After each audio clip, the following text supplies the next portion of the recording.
Buenos días. Otro hermoso día. No importa si hay sol, no hay sol, la prueba que pasamos, porque es hermoso porque tenemos a Jesús con nosotros. Hoy día nos toca compartir Mateo 12 y comenzamos con el primer versículo. En aquel tiempo iba Jesús por los sembrados en un día de reposo, el día de reposo para irse el día sábado.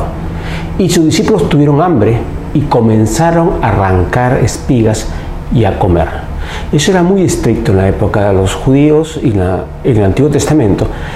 Había que preparar todo el día viernes para que el día sábado comenzaba con la puesta del sol y hasta la puesta del sol del sábado en la tarde, o sea, de viernes en la noche a sábado en la noche, como a las 6, 7, dependiendo 8, de acuerdo a la época del año. Entonces el sábado era ese día y se preparaba desde el viernes para que el sábado no trabajaras, no te movieras, sino dedicaras ese día al Señor. Pero ese día estaban ellos con hambre y rompieron una regla que era para los judíos muy estricta. Viéndolo los fariseos le dijeron: he aquí tus discípulos hacen lo que no es lícito hacer en el día de reposo. Lo que le decían, estaban haciendo algo ilícito según la ley. Pero Jesús les dijo: ¿no habéis leído lo que hizo David cuando él y los que con él estaban tuvieron hambre? Estaban siendo perseguidos por Saúl y se escaparon, llegaron cerca a la tienda del tabernáculo, y al estar cerca se acercaron y David le pidió al sacerdote permiso para comer el pan, permiso para que le dieran algo de comer. Y lo único que había era el pan sagrado, que solamente podían comer los sacerdotes. Pero el sacerdote, viendo la necesidad, dijo que se los iba a entregar. Le puso unas condiciones simples y se los entregó, pero estaba rompiendo la ley. A eso está hablando Jesús. ¿Cómo entró en la casa de Dios y comió los panes de la proposición, que no les era lícito comer, ni a él ni a los que estaban con él, sino solamente a los sacerdotes? 5. ¿O no habéis leído en la ley cómo en el día de reposo los sacerdotes en el templo profanan el día de reposo y son sin culpa? Esa es una acción, como no tenían que trabajar el día de reposo, pero como tenían que hacer un continuo sacrificio es un sacrificio de un animal en la mañana, temprano y al anochecer. Ese es el continuo sacrificio que tenían que hacer siempre los sacerdotes. Pero hacer un sacrificio implicaba romper la ley. Pero rompían la ley por un lado y la cumplían por el otro. De eso está hablando Jesús. Entonces en el versículo 6 dice: pues os digo que uno mayor que el templo está aquí. Jesús se está proclamando como mayor que el templo. Para ellos eso era una aberración también. ¿Cómo alguien podía ser mayor que un lugar más santo que tenían? Y en el 7 dice: y si supieses qué significa misericordia quiero y no sacrificio, no condenaríais a los inocentes. Porque el Hijo del Hombre es Señor del día de reposo. ¿Quién es el Señor del día de reposo? ¿A quién honran? A Dios. ¿Y qué está diciendo? Que Él era el Señor del día de reposo. Se está declarando como Dios, se está declarando como el Señor a los judíos. Eso es unas palabras muy fuertes en ese momento, porque no lo aceptaban como el Mesías siquiera, como el Cristo. Menos lo iban a aceptar como Dios. Y dice: misericordia quiero y no sacrificio. No es el acto físico, sino el cambio de corazón. Misericordia cuando uno perdona a alguien que no se lo merece. No por sus buenas obras, no porque ha hecho bien, sino porque uno sobrepasa eso y en amor hace cosas mayores, viendo el resultado que va a salir de eso o lo que podría salir de eso. Misericordia, no sacrificio, sino misericordia. En perdón o una acción que sale por encima de un agradecimiento, sino sale por amor, como Dios nos ve a nosotros, no por nuestras buenas obras, sino por su misericordia. Entonces acá en este pedazo está hablando de la ley versus la gracia. Otra vez, este es un tema muy fuerte que lo vamos a ir extendiendo posiblemente en una clase específica sobre ley y gracia, pero Jesús está poniendo bien claro que la ley es para ayudarnos a mantenernos correctos, pero que más que cumplir la ley por sí misma, tiene que entrar la misericordia, el perdón y el amor de Dios. Por eso dice: misericordia quiero, no sacrificio. No cumplir exactamente las reglas por cumplirlas, sino en amor y por ahí, encima de esto. Y vamos a ver cómo después redondea más todavía esta idea en este mismo capítulo y en el siguiente. Pasamos al versículo 9. Pasando de allí, que significa saliendo de ese sitio, fue a la sinagoga de ellos, se dirigió a su sinagoga. Sinagoga es el sitio de reunión en donde compartían la palabra, y no solamente eso, también tenían reuniones económicas, decisiones de pueblo, etc. Era un local multiuso, pero se reunían para la palabra los días sábados. Y aquí había uno allí que tenía seca una mano, y preguntaron a Jesús para poder acusarle: ¿es lícito sanar en el día de reposo? Otra vez la ley. En el día de reposo no debes hacer nada excepto leer la palabra, excepto lo mínimo. Pero misericordia quiero. Y él le dijo, Jesús en el 11, ¿qué hombre habrá de vosotros que tenga una oveja, y si ésta cayese en un hoyo el día de reposo, no le eche mano y la levante? Pues ¿cuánto vale más un hombre que una oveja? Por consiguiente, es lícito hacer el bien en los días de reposo. El Señor se lo pone con un ejemplo clarísimo, un ejemplo físico, un ejemplo que si para lo físico, por ejemplo, ¿cómo no vamos a actuar si a un animal lo ayudamos? ¿Cómo no vamos a ayudar a un ser humano? No dice que tenemos que trabajar el día de reposo, no dice que si hay la necesidad, lo hagamos.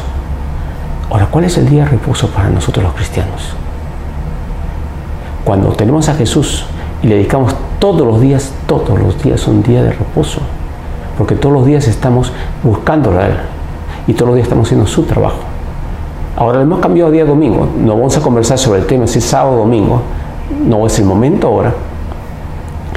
Pero sí es un día dedicarle al Señor, no para ir a una reunión.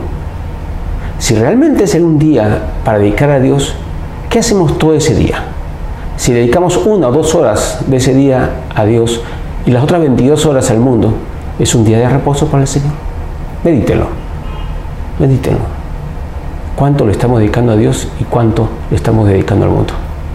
En el versículo 13, después de decir que era lícito, entonces dijo a aquel hombre: extiende tu mano. Y él la extendió y le fue restaurada sana como la otra. Ojo, Jesús no hizo una oración pidiendo un cambio, sencillamente dio una orden: extiende tu mano.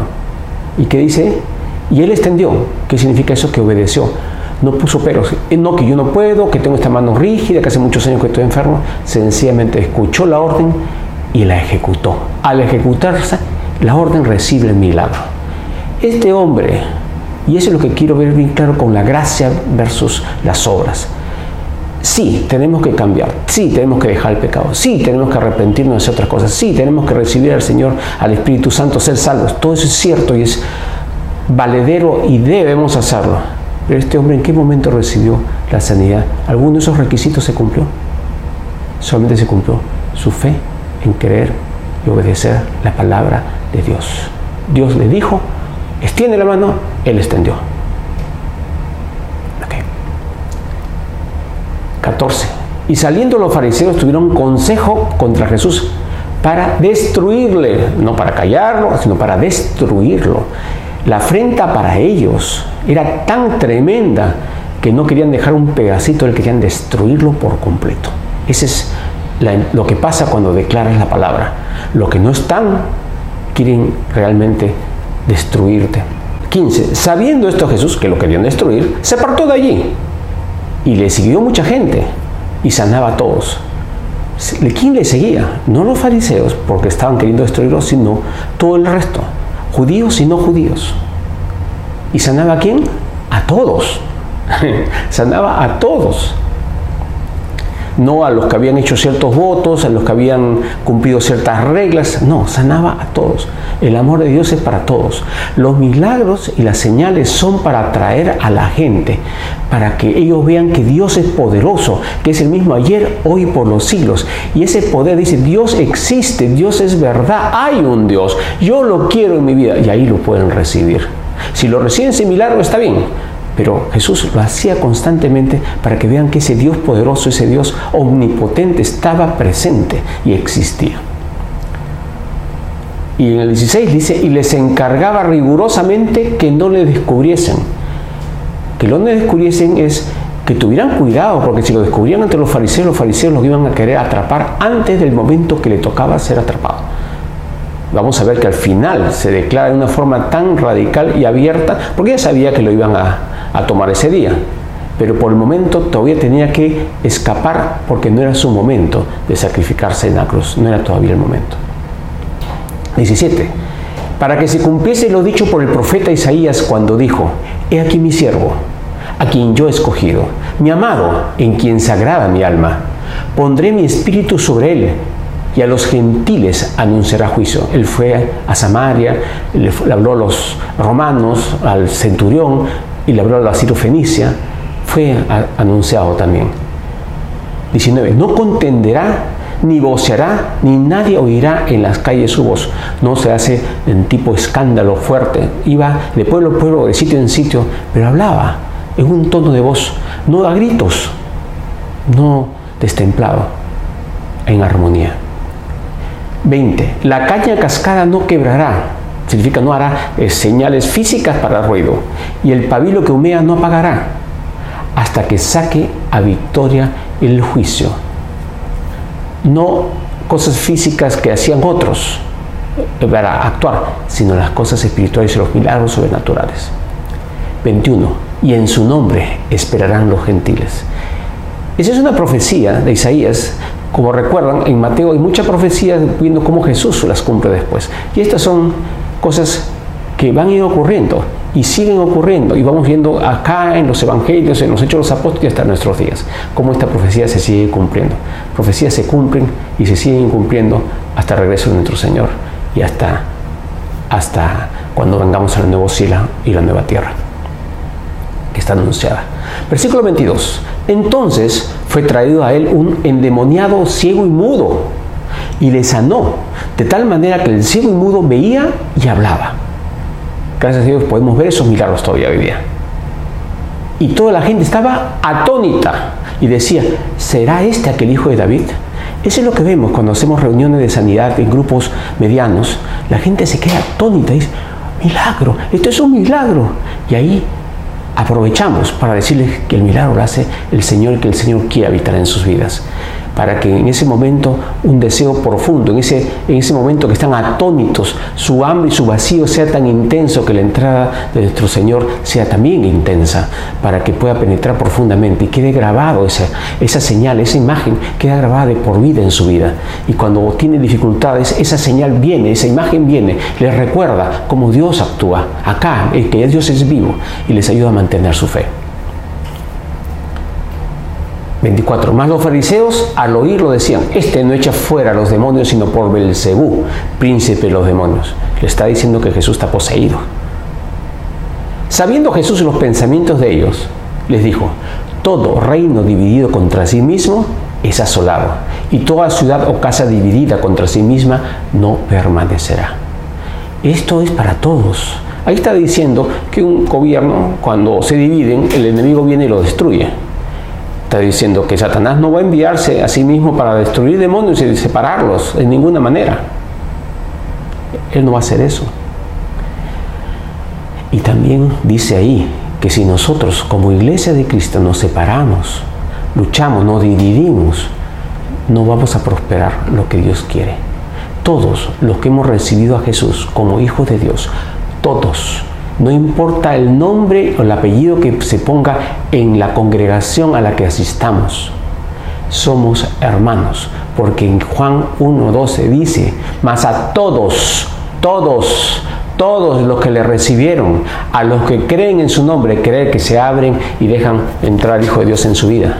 Les dio potestad, poder de ser hechos hijos de Dios. Si son hijos, son nuestros hermanos míos de toda denominación. Un abrazo de un hermano en Cristo. Y seguimos leyendo. 26. Y si Satanás echa fuera a Satanás, contra sí mismo está dividido. ¿Cómo pues permanecerá su reino? No lo va a hacer, es lo que está diciendo Jesús. 27. Y si yo echo los demonios, si yo echo los demonios por Belcebú, ¿por quién no echan vuestros hijos? Por tanto, ellos serán vuestros jueces. Vuestros hijos, los que van a creer en mí, los que me van a aceptar, lo está diciendo sin decirlo, esos que van a ser mis seguidores y mis discípulos, cuando los voten, ¿por quién nos van a votar? Ellos van a juzgar a ustedes, van a decir: mis padres estaban equivocados, totalmente fuera del camino. 28. Pero si yo por el Espíritu de Dios echo fuera los demonios, ciertamente ha llegado a vosotros el reino de Dios. Nosotros también podemos echar espíritus y mostrar a la gente ahora que el reino de Dios está disponible para todo aquel que crea en Jesús y lo reciba. Ese poder es vivo ahora y por siempre, hasta el regreso de nuestro Señor Jesús. 29. Porque ¿cómo puede alguno entrar en la casa del hombre fuerte y saquear sus bienes si primero no le ata? Y entonces podrá saquear su casa. Si nosotros entramos en una casa que está llena de demonios, llena de malos espíritus, la gente está con algunos poseídos, ¿le queremos hablar de Jesús? No. Primero entramos, atamos el poder del enemigo, atamos el poder de Satanás, cualquier espíritu que está por ahí, que es muy fácil hacerlo, lo vamos a conversar en el futuro, cómo hacer eso, pero es tan fácil que los atamos en el nombre de Jesús. Toda rodilla se doblará en el nombre de Jesús. No lo hagan solos por el momento, ya se les explicará cómo hacerlo con más detalle. Pero una vez que los atamos y los sacamos, ya podemos entrar y conquistar a los que están en esa casa para el reino de Dios. 30. El que no es conmigo, contra mí es, y el que conmigo no recoge, desparrama. El que está siguiendo la palabra, lo que está diciendo Jesús, está andando con él. Lo que no sigue lo que Jesús dice y lo que estamos leyendo, no está con él, desparrama, se le va a caer. Se va a trabajar, pero no va a conseguir el fruto. O va a conseguir muy poco fruto, porque se desparrama. Hay que estar sintonizados y entonces vamos a recoger mucho fruto. 31. Por tanto os digo, y está hablando ahora de todo lo que estamos hablando ahorita, todo pecado y blasfemia será perdonado a los hombres, mas la blasfemia contra el Espíritu Santo no les será perdonada. Es el único pecado que no se va a perdonar. Bien claro, todo pecado, toda blasfemia. Pero la blasfemia contra el Espíritu no les será perdonada. Y vamos a ver qué significa eso. Acá lo explica él. A cualquiera que dijera alguna palabra contra el Hijo del Hombre, contra Jesús, le será perdonado. O sea, contra el hombre, contra el Hijo, contra su ser humano, cualquier cosa, su defecto, es lo que tú quieras. Pero el que hable contra el Espíritu Santo no le será perdonado, ni en este siglo, ni en el venidero. El que habla contra el Espíritu Santo, contra el Espíritu de Dios, cuando rechazan, por eso está en Juan 3:36, el que cree en el Hijo, el que lo recibe, tiene vida eterna, mas el que rehúsa creer en el Hijo, el que lo rechaza, el que habla contra él, no verá la vida, sino que la ira de Dios estará contra él. Juan 3:36. Ojo, es el que lo recibe, el que cree, lo recibe, o el que lo rechaza. Si alguien no lo es presentado, ni cree, ni lo rechaza. De eso vamos a hablar cuando hablemos de profecía en el futuro. Pero tengamos ahí en este momento, el pecado que no se perdona es la blasfemia, el rechazo, el que hablamos en contra, rechazamos el Espíritu Santo. Entonces, cuando vemos obrar a Dios, lo rechazamos, no lo queremos. Cuando no se es bien presentado, obviamente. O sea, cuando Dios se muestra, no cuando nuestro yo se muestra. Porque a veces, como cristianos, nos ponemos demasiado orgullosos, demasiado centrados en nosotros mismos y sale nuestro espíritu y no el Espíritu de Dios. Él es el Espíritu de Dios a través de nosotros que habla, hace milagros, comunica su palabra, su salvación. Y ese es nuestro trabajo, de cada uno de nosotros. No le será perdonado ni en este siglo ni en el venidero. 33. O hacer el árbol bueno y su fruto bueno, o hacer el árbol malo y su fruto malo. Porque por el fruto se conoce el árbol. Por su fruto lo conoceréis. Hagan las cosas no a medias. No habléis de una cosa y hagáis otra. Sed consistentes. Sed claros. Hacer las cosas que se note que hay coherencia. Coherencia entre nuestros actos, nuestras palabras, nuestros pensamientos. No dice que no vamos a equivocar. No dice que no debemos meter la pata de vez en cuando. Nos va a pasar. Pero debemos actuar en coherencia, pensar en coherencia, andar sintonizados con el Espíritu para tener esa coherencia. 34. Generación de víboras. Aquí lo subraya y lo pone muy fuerte. Le está diciendo a estos fariseos: generación de víboras, ¿cómo podéis hablar lo bueno siendo malos? Porque de la abundancia del corazón habla la boca. Le está diciendo hipócritas, porque decís buenas cosas, pero el corazón está malo. Eso es blasfemia contra el Espíritu Santo. Se portan como buenos, pero en el corazón también hay rechazo. Ya es lo que rechazan totalmente, no haciéndose los buenos. 35. El hombre bueno del buen tesoro del corazón saca buenas cosas, y el hombre malo del mal tesoro saca malas cosas. Van a salir de nuestro corazón las cosas que tenemos. No le echemos la culpa al mundo, que la ciudad, que el tráfico, que la política, que la policía, que el gobierno. No. Cuando de nuestra boca salen cosas negativas, salen blasfemias, salen insultos, salen malos deseos, no está saliendo del mundo, está saliendo de nosotros. Quiere decir que estamos contaminados y tenemos que limpiarnos, llenarnos del Espíritu. Ojo, debemos dejar entrar la luz. Es decir, más tiempo con el Señor, más tiempo en oración, más tiempo en meditación, más tiempo en su palabra, más tiempo de compartir su palabra con otros, más tiempo de compartir entre hermanos, entre cristianos, que nos levantemos, más tiempo de llenarnos de él y menos tiempo de ocuparnos del mundo, de ver películas que no nos instruyen, de leer libros que no nos llenan el espíritu. Y en esa llenura va a haber una coherencia, y esa coherencia nos va a dar poder, y ese poder nos va a dar gozo, y ese gozo va a llevar a muchos más al reino de Dios. Y miren lo que dice el 35, 36 y 37. El hombre bueno, ya lo he leído, de buen tesoro del corazón saca buenas cosas, y el hombre malo del mal tesoro saca malas cosas. Mas yo os digo, dice el Señor, que de toda palabra ociosa que hablen los hombres, de ella darán cuenta en el día del juicio. ¿Qué palabras salen de nuestra boca? De acuerdo a lo que nos llenemos, eso va a salir. Hermanos, hermanas, me da temor a Dios. ¿De qué me lleno? De eso va a salir. Y esas palabras son las que van a ser juzgadas. No hay que actuar por miedo, hay que actuar por amor. Pero es bueno tener temor de Dios, porque de ahí viene la sabiduría. Y 37, porque por tus palabras serás justificado y por tus palabras serás condenado. Con eso cierro este pedacito. Vamos ahora al versículo 38.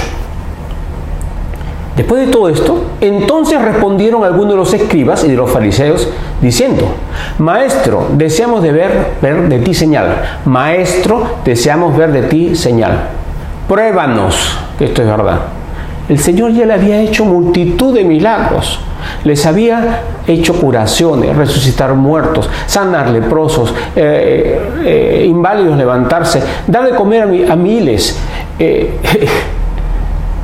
parar tormentas, caminar en el agua, milagros tras milagros tras milagros. Y encima les dio la palabra y les mostró por las profecías que se cumplían en él qué otra señal querían. No, querían las cosas como ellos querían, no como Dios ya se les había mostrado. Ya tenía la evidencia. Entonces él les respondió y les dijo: la generación mala y adúltera demanda señal, pero señal no le será dada sino la señal del profeta Jonás. Hay gente que dice que es porque demandamos señales de Dios, ahora somos malos. Lo que está diciendo ahí, que esta generación mala y adúltera, que ya vio los milagros, que ya les he mostrado los milagros, encima demandan señal. No están pidiendo señales, están pidiendo que se haga lo que ellos quieren. Eso es hipocresía. A ellos, a los que ya vieron señal, no les será dado señales que ellos quieren. Les será dada la señal del profeta Jonás. Y ahorita vamos a explicarlo. Porque como estuvo Jonás en el vientre del gran pez 3 días y 3 noches, así estará el Hijo del Hombre en el corazón de la tierra 3 días y 3 noches. Lo que está anunciando Jesús es: yo voy a estar enterrado 3 días y 3 noches y voy a resucitar y me voy a levantar y voy a salir y voy a proclamar la nueva palabra, seguir con la palabra de mi Padre. 41. Los hombres de Nínive se levantarán en el juicio con esta generación. O sea, el juicio va a ser con todos al mismo tiempo. Y la condenarán, porque ellos se arrepintieron a la predicación de Jonás. Y aquí más que Jonás en este lugar. Jesús les hizo una barbaridad de señales. Jonás solamente anunció que iban a ser destruidos. 42. La reina del sur se levantará en el juicio con esta generación y la condenará, porque ella vino de los fines de la tierra para oír la sabiduría de Salomón. Y aquí más que Salomón en este lugar. Salomón tenía sabiduría, pero era un gran pecador. Y ella vino para buscarlo. Y vino de lejos. Está hablando Jesús, que va a estar 3 días y 3 noches. De eso también vamos a hablar en una clase futura, cuando expliquemos que Jesús efectivamente estuvo 3 días y 3 noches. No murió el viernes y resucitó el domingo, no son 3 días y 3 noches. La palabra de Dios siempre es verdad. Pasó 3 días y 3 noches en el sepulcro. Si no, sería un mentiroso. Y eso lo vamos a revisar en un futuro, profecías y mensajes cumplidos. 43. Cuando el espíritu inmundo sale del hombre, anda por lugares secos buscando reposo y no lo halla. Entonces dice, volveré a mi casa, de donde salí. Y cuando llega a su casa, la hallará desocupada, barrida y adornada. Entonces va y toma consigo otros 7 espíritus peores que él, y entrados moran allí. Y el postrer estado de aquel hombre viene a ser peor que el primero. Así también acontecerá a esta mala generación. Cuando las personas pueden venir y pueden recibir una sanidad espiritual, un exorcismo, una liberación, el espíritu sale.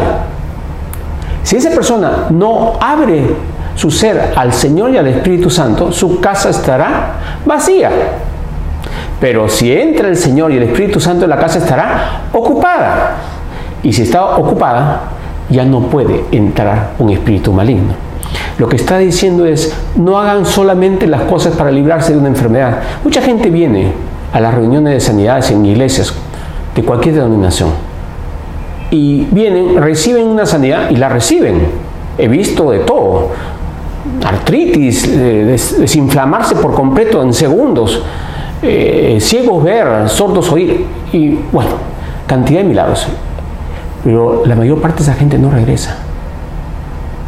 Entonces recibió una sanidad, pero no recibió al Rey de Reyes. Al no recibirlo, ¿qué le puede entrar? ¿Cuál es lo que dice? 7 espíritus peores. Esta es una advertencia para la gente que va solamente por eso, y para nosotros, los hijos de Dios, que sabemos de su poder y conocemos su poder. Cuando viene alguien, tenemos que dejarle bien claro que tiene que llenarse del Espíritu, porque si lo liberamos y no se llenan, van a enfermarse peor. El postrer estado va a ser peor que el primero. Como advertencia. Seguimos y terminamos este capítulo con el 46 al 50. Mientras él aún hablaba a la gente, he aquí su madre y sus hermanos estaban afuera. ¿Afuera de qué? Afuera del recinto donde él estaba. No estaban escuchándolo. Y le querían hablar. Ellos no lo seguían. Y le dijo uno, he aquí tu madre y tus hermanos están afuera y te quieren hablar. Respondiendo él, al que le decía esto, dijo, ¿quién es mi madre y quiénes son mis hermanos? Y extendiendo su mano hacia sus discípulos, dijo, he aquí mi madre y mis hermanos. Porque todo aquel que hace la voluntad de mi Padre que está en los cielos, ese es mi hermano y hermana y madre. Primero vamos a aclarar, la voluntad de Dios en los cielos es que lo recibamos a Jesús como nuestro Señor y nuestro Salvador. Jesús lo explica en otro capítulo, en otra parte, pero ahí quedamos. Y entonces cuando lo recibimos somos su familia. Segundo, dice, aquí tu madre y tus hermanos. Mucha gente dice, es que estos son sus apóstoles, sus hermanos, sus discípulos. Y no está hablando de eso, porque sus discípulos están con él en ese momento. Cuando hemos leído lo anterior, están sentados con él, aprendiendo con él. Entonces, estos son unos hermanos familia. Y acá hay 2 versiones. Mucha gente dice, como creen que María no ha tenido hijos, dice, son primos o son familiares, porque la palabra en arameo de hermanos y primos es básicamente la misma, y lo han traducido como hermanos al griego. El tema es que no se escribió este evangelio en arameo, se escribió en griego. Este y los otros en Juan van a ver exactamente lo mismo. Y el evangelio de Juan fue escrito en griego. Entonces no es que en arameo se decía igual, en griego hay palabras diferentes.